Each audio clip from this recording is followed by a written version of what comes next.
Hello, good morning class.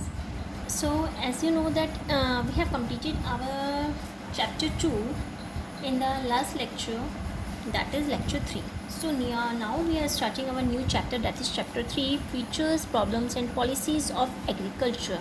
Okay, this is your lecture 1 on this chapter. In this chapter we will study about importance of agriculture in the Indian economy, features of Indian agriculture, problems of Indian agriculture, agrarian reforms and achievements of agrarian reforms, that is green revolution. ठीक है, तो इसमें agriculture Indian economy में क्या importance है उसकी, इसके बारे में हम लोग पढ़ेंगे.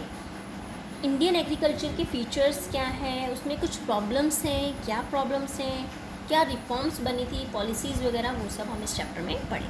ठीक है. So first topic is importance of agriculture in the Indian economy. As you know that agriculture is of critical importance in the Indian economy. This factor is highlighted through the following observations. So first point is contribution to GDP. Agriculture makes a significant contribution to GDP in India. Agriculture ने एक significant contribution दिया है अपना India में. During the period of planning, contribution of agriculture sector to GDP has been ranging between 51 to 17.5% for different years. It has tended to decline over time from as high as 51% in 1950 से 51 की अगर हम बात करें उस time पे 51% था. अब कितना हो गया है, 17.4% हो गया है ड्यूरिंग द ईयर 2016 से 17. Okay. However, the decline in percentage contribution of agriculture to GDP does not indicate the decline the importance of agriculture. अगर उसकी परसेंटेज कम हुई है तो इसका मतलब ये नहीं है कि एग्रीकल्चर की इम्पोर्टेंस कम हो गई है, क्योंकि आपको पता है कि जो भी हम लोग कंज्यूम करते हैं खाने वगैरह से लेके कपड़े वगैरह, वो सब हमें एग्रीकल्चर से ही मिलता है. So it does not means that the value और the importance of agriculture is also declining. Okay,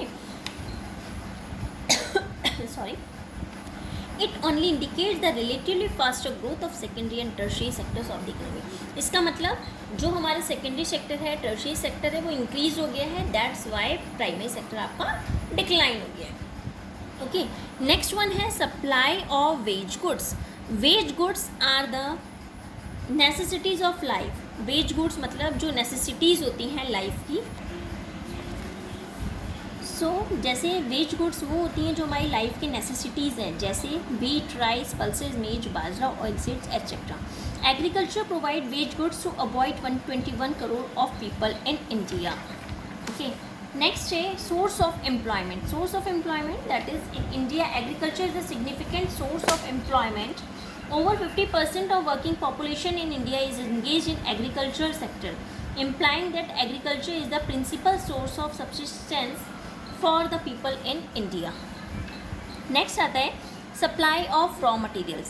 Agriculture supply industrial goods like industrial raw material होते हैं जैसे cotton for textile industry, seeds for oil industry and sugarcane for sugar mills. As a supplier of raw material, agriculture sector is of primary significance for the growth of the industrial sector in the economy. After this, come to the next, that is source of demand for the industrial goods. So agriculture sector is an important source of demand for the industrial goods, particularly for the capital goods. अगर हम capital goods की बात करते हैं तो उसके लिए एक सिग्निफिकेंट और इम्पॉर्टेंट सोर्स होता है. ठीक है. ट्रैक्टर्स और हार्वेस्टर मशीन्स जो हैं demanded exclusively by the agriculture sector, क्योंकि agriculture prosperity leads to industrial prosperity. इसके बाद आता है हमारा contribution to international trade. Agriculture makes a significant contribution to India's international trade. India exports tea, jute, cashew nuts, tobacco, coffee and spices. Exports are a source of foreign exchange. हम जब export करते हैं तो हमें foreign exchange होता है. That is a source of foreign exchange which India needs for the import of defense goods as well as crude oil. जो कि इंडिया को चाहिए. जब वो इंडिया बाहर भेजेगा तो वहाँ से फॉरेन करेंसी आएंगी. उन फॉरेन करेंसी को इंडिया यूज़ करता है कि ताकि वो जो उसको इंपोर्ट कराना है बाहर से, सब कुछ तो इंडिया में नहीं है, बाहर से हम इंपोर्ट कराना पड़ता है, तो उसके लिए वो उसको यूज़ कर सके फॉरेन करेंसीज़ को. ठीक है. जैसे आपको पता है डिफेंस गुड्स वगैरह सब बाहर से आते हैं. या क्रूड ऑयल की बात करती हूँ, that is also importing from outside. So next आता है contribution to domestic trade. The agriculture also plays a significant role in the country domestic trade. This is because this is borne out by the fact that huge expenditure in India is incurred on the purchase of farm products needed by more than a billion people in the country. After the support to the transport industry, agriculture in India offers a crucial support to the transport industry. Both railways and roadways are the bulk carriers of farm products in India. आपको पता है कि railway और roadways के through जो हैं जो भारी भारी सामान है फार्म प्रोडक्ट्स के वो ट्रांसपोर्ट किए जाते हैं, implying that agriculture is a significant source of demand for the transport industry. Okay, so these are these some points for your that is importance of agriculture. Okay, after this we will study about features of Indian agriculture. Indian agriculture के features क्या हैं, क्या विशेषताएं हैं उसकी. Indian agriculture है उसकी क्या विशेषताएं. सबसे फर्स्ट है लो प्रोडक्टिविटी लो है इंडिया में. प्रोडक्टिविटी मीन्स आउटपुट पर अगर हम हेक्टर की बात करते हैं लैंड में तो उसमें प्रोडक्टिविटी बहुत कम है. It is extremely low in India compare to advance nation in the world. अगर हम एडवांस नेशन की बात करते हैं तो वहाँ के कंपैरिजन में इंडिया में बहुत ज़्यादा लो प्रोडक्टिविटी है. ठीक है, low productivity is a sign of backwardness. अगर मैं लो प्रोडक्टिविटी की बात कर रही हूँ तो यानी कि क्या है, एक साइन है किसका, बैकवर्डनेस का. Since agricultural sector generate demand for the industrial sector, backwardness of the agriculture implies slow growth of the industry. जब आपको मैंने बताया जैसे कि एग्रीकल्चर सेक्टर डिमांड करता है, जनरेट करता है डिमांड इंडस्ट्रियल सेक्टर की. जब एग्रीकल्चर सेक्टर ही बैकवर्ड रहेगा तो उससे हमारा इंडस्ट्रियल सेक्टर भी क्या हो जाता है, बैकवर्ड हो जाता है. ठीक है, इसके बाद हमारा नेक्स्ट आता है disguise unemployment. I hope most of you knows the meaning of disguise unemployment. ठीक है, disguise unemployment is a situation of hidden unemployment. It occurs when the number of persons engaged on a piece of land much higher than what actually needed. Suppose मेरे पास एक agriculture field है, हम लोग 5 members हैं एक family में. ठीक है, तो वहाँ पे 5 के 5 हम पे कोई और काम ही नहीं है तो 5 के 5 मेंबर्स उसी फील्ड में काम कर रहे हैं, कोई कुछ कर रहा है, लेकिन जो काम है वो सिर्फ अगर 2 लोग भी वहाँ पे काम करेंगे तो भी वो काम उतना ही होना है जितना 5 लोग मिलके कर रहे हैं. ठीक है, तो इससे क्या हो रहा है कि 3 लोग क्या है, एक्स्ट्रा काम कर रहे हैं क्योंकि उनके पास कोई काम नहीं है तो इसलिए वो अपने खेत में ही लगे हैं, काम कर रहे हैं. तो लेकिन जो हमारी एक्चुअल नीडेड है उससे ज़्यादा जितने लोग होते हैं उसको हम डिस्गाइज अनएम्प्लॉयमेंट कहते हैं. ठीक है, तो इसमें जो 2 हैं वो तो रियली एम्प्लॉयड है. क्यों, क्योंकि वो उनका काम जो हमें आउटपुट 2 लोगों से मिल सकता है वहाँ पे 5 लोगों से वही सेम आउटपुट मिल रहा है. That means 3 peoples are extra. So disguise unemployment is a distinct characteristics of the Indian agriculture. इससे भी क्या हो रहा है, बैकवर्डनेस हो रहा है और पॉवर्टी हो रही है. क्यों, क्योंकि लोगों के पास कोई काम नहीं. अगर वो सपोज बाहर जाके काम करते हैं, किसी और की फील्ड में काम कर रहे हैं तो उनको पैसे मिल रहे हैं, लेकिन अगर अपने ही फील्ड में काम कर रहे हैं तो उनको पैसे नहीं मिल रहे हैं. तो इससे क्या हो रही है, पॉवर्टी जनरेट हो रही है. पॉवर्टी मीन्स गरीबी. ठीक है, after this dependence on rainfall. Agriculture in India is heavily dependent on rainfall. Accordingly crop production is highly certain. Good rainfall मतलब अच्छी क्रॉप होगी और बैड रेनफॉल मतलब बेकार क्रॉप होगी. ठीक है ना, तो जो हमारा मेन होता है वो डिपेंड करता है ऑन रेनफॉल. नेक्स्ट है lack of modern inputs. Modern inputs जैसे केमिकल फर्टिलाइजर्स हैं, इंसेक्टिसाइड्स, पेस्टिसाइड्स, ये जुडिशियली यूज होते हैं.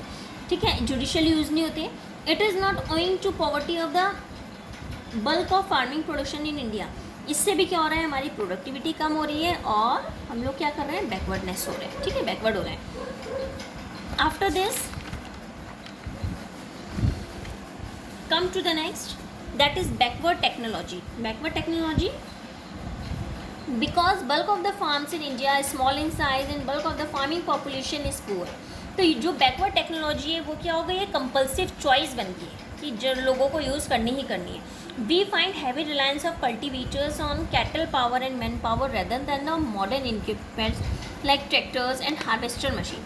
कॉन्सिक्वेंटली जो प्रोडक्टिविटी है हमारी वो उससे भी लो ही है. ठीक है, इसके बाद हमारा आता है प्रॉब्लम्स क्या थी इंडियन एग्रीकल्चर में। फर्स्ट है lack of permanent means of irrigation. Permanent means ही नहीं रहता इरिगेशन का, इरिगेशन का कोई परमानेंट मीन्स नहीं होता है। Crop farming in India is heavily dependent on rainfall. जैसे मैंने आपको बताया जो क्रॉप फार्मिंग है वो किस पे बेस करती है, हमारी रेनफॉल पे बेस होती है। Permanent means of irrigation are extremely deficient. Dependence on rain water makes Indian agriculture extremely vulnerable. Good rainfall brings good harvest. जैसे मैंने आपको बताया, यानी कि good rainfall means good crops and bad rainfall means bad crops. ठीक है, it totally depends on the rainfall. So stability in agriculture output requires that permanent means of irrigation are developed across all parts of the country. अगर हमें अपनी productivity बढ़ाना है, production बढ़ाना है, so we have to increase the means of irrigation also across over the country. Next आता है हमारा deficiency of finance. फाइनेंस की एक तो कमी है, ठीक है, फाइनेंस की कमी। Deficiency of finance is another major problem facing Indians agriculture. For bulk of their financial need small farmer depend करते हैं नॉन इंस्टीट्यूशनल सोर्स पे, जिनको हम मार्जिन्स बोलते हैं, मनी लेंडर्स पे, और वो लोग क्या करते हैं, बहुत हाई रेट ऑफ इंटरेस्ट लेते हैं।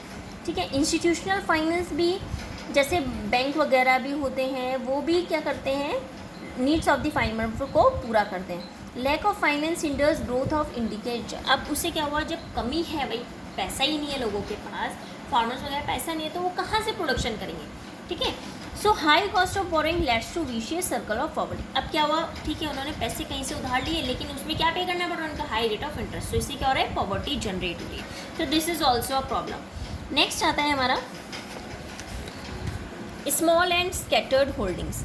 Small and scattered holdings in India are not only small but scattered as well. अगर हम बात करते हैं होल्डिंग्स इन इंडिया की, तो वो सिर्फ छोटे नहीं है, लेकिन स्कैटर्ड भी है। स्कैटर्ड मतलब फैली हुई है। Small holdings do not allow the use of modern technology. Scattered holdings increase the cost of management. इससे कंट्रीब्यूट करता है backwardness of farming and poverty of the farmers. ठीक है, नेक्स्ट है हमारा lack of organise marketing system. Agriculture marketing system एक highly unorganised sorry A vast majority of the small farmers continue to sell their output in the local markets at reduced rate. To a large extent, this is their compulsion. अब क्या है, अगर हम large scale की बात करें तो उनके लिए ज़रूरी हो गया है। They are obliged to sell their produce to the margins and money lenders in return of the loans they raise from the. अब उन्होंने क्या करा है, पैसे लिए हैं, लेकिन उनके पास सपोज पैसे नहीं हुए देने के लिए, तो उन्होंने क्या करा, अपना सामान ही उनको बेचा है, जो उनका प्रोडक्शन हुआ बेचा एट वेरी लो रेट। तो उससे क्या हुआ, उन लोगों को तो फायदा हुआ, उन्होंने तो पैसे दिए थे, लेकिन उसकी जगह उन्हें सामान मिल गया, वो भी बहुत सस्ते दाम में। और वो लोग क्या करेंगे, उस सामान को आगे मार्केट में बेच देंगे, जो भी उनका प्रोडक्शन है, जो भी क्रॉप्स वगैरह वो बेच रहे हैं। ठीक है, तो उसको क्या कर देंगे, आगे मार्केट में बेचेंगे एट वेरी हाई रेट। ठीक है, so this are the problems of in agriculture. Now we will start our new topic, agrarian reforms or reforms in Indian agriculture in next lecture. Okay, thank you.